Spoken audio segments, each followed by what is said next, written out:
what God wants to do in your marriage and in your relationship. Okay? So, remember that. There's a lot of things that I wish I had learned in singleness that it just made being in a relationship so much harder. Because I didn't know anything about loving a wife like Christ loves the church. I didn't know what that looked like. So you mean to tell me I'm supposed to die?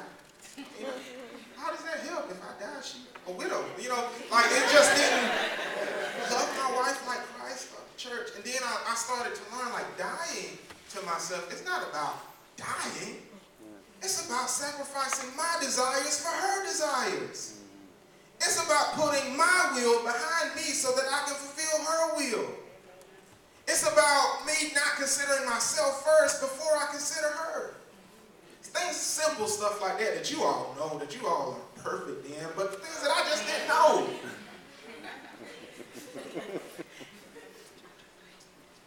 Another thing, when we're alone, God tends to have more of our undivided attention. Our attention is divided, especially it's divided when we're in relationships. And I'm talking, now right now I'm talking about the intimate relationships, the romantic relationships. When we're alone though, God has more of our undivided attention, which betters the chances of us keeping things like relationships in their proper place. This is one of the reasons why I honestly discourage entering romantic relationships when you first come to Christ.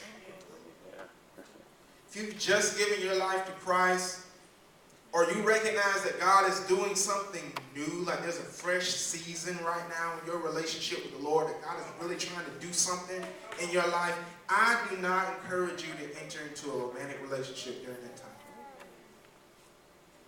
Because God, you know, you feel it, you see it, you're hearing it in your devotional time, you're hearing it in your gatherings, you're hearing it and you know it when you pray, that God is trying to do something in you. He's trying to work something out of you. He's trying to work something in you. He's trying to get your attention. And sometimes when God's trying to get our attention, it seems like, oh, hell is breaking loose in our life. It's just stuff just like going wrong, and it's just like chaos. And those are the times when we really want somebody close. Remember I talked about those transitions. When we're in transition and things don't seem to be stable, and we just want a rock, we just want some stability. Those are the times when God is trying to get your attention. And he's like, let me be your rock. Let me be your stability. Let me be your vision. Let me be your, come on, let me be it. Don't go to them, come to me.